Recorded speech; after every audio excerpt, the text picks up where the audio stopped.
There are three common ways to invest. Over the next 5 minutes, I'm going to explain to you what they are and which one is the best one for you. My name is Michelle Hung. I'm an author and founder of the Sassy Investor, and I've taught over 1,000 students and clients how to invest in the stock markets so they can build long-term wealth. So if you're wondering what you should be investing in, this video will definitely help you.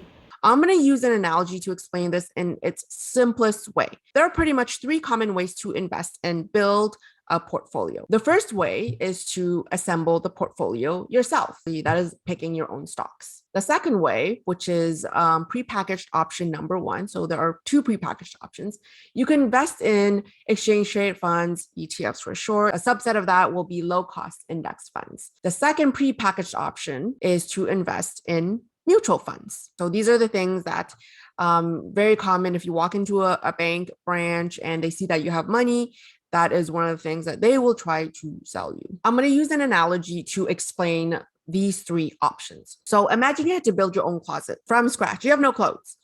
You have a budget. Okay, you have $3,000. Okay, so off the bat, that rules out, Holt Renfrew, Saks on the Fifth. Okay, so that means there's no Prada, there's no Louis Vuitton. Three ways to do this. Okay, if you had to restock your closet. The first way is to assemble the closet yourself. Or if you're like, I don't want to do that, I'm not like a fashionista. The second option, which is the first prepackaged option, you can hire someone to help you. Okay, you can hire a professional fashionista. She's a regular one. There's really nothing special about her. Let's call her thrifty fashionista. Okay, so she costs $100. Okay, your third option or your second pre-packaged option is to hire someone more expensive, an expensive professional fashionista to assemble outfits for you. Okay, so let's call her Diva Fashionista. Diva Fashionista costs $1,000. Okay, 10 times what thrifty fashionista costs. If you decide to assemble the closet yourself, you are scouring through fashion magazines, Pinterest, Instagram for the latest trends, maybe even TikTok. Okay, you have to buy the individual pieces yourself.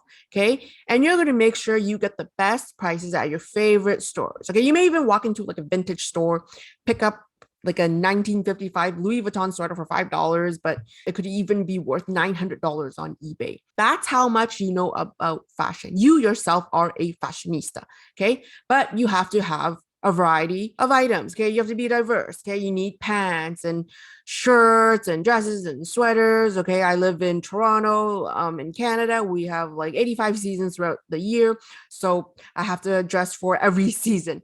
Okay, which means, okay, you can't just have shirts or just one type of thing. When you are investing, okay, it's the same thing. You just can't have these sexy technology stocks like just Amazon and Shopify and Facebook and Apple and Netflix and Google and Tesla, because that's just like having only one thing in your closet. It's like just having only shirts in your closet. What's going to happen? You're going to be butt ass naked from the waist down. Okay, you need a bit of everything. You need to be diverse. It is the most time consuming with lots of research involved. You are your own fashionista, but you don't have to pay anyone for anything. So it is the cheapest option. Okay, that $3,000 is all going towards your closet. So let's just say you don't want to do that. You hate fashion, but you need clothes. That's cool. So now you decided you want to hire a fashionista. So your two options are thrifty fashionista or diva fashionista. So remember, just because you're paying Diva Fashionista $1,000, it doesn't mean you're getting like Louis Vuitton and Prada, because you're on a budget of $3,000.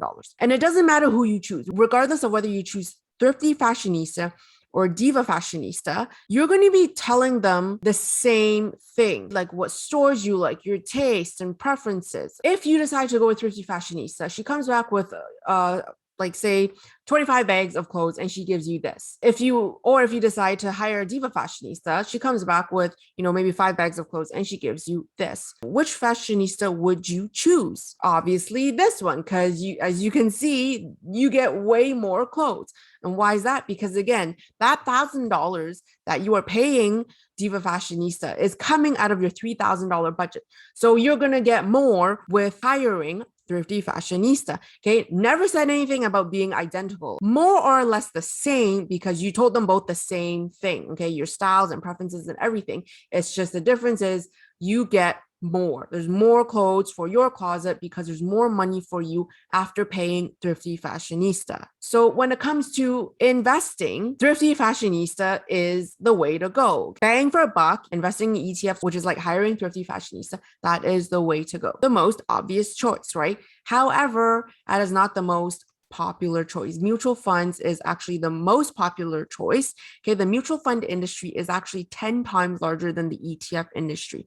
Now, to be fair, mutual funds have been around way longer, and it's what banks traditionally sell to people. However, the ETF industry has been exploding in growth, and people are catching on that these fees are just simply outrageous. They're too expensive. They eat into people's wealth. There's a reason why banks make so much money.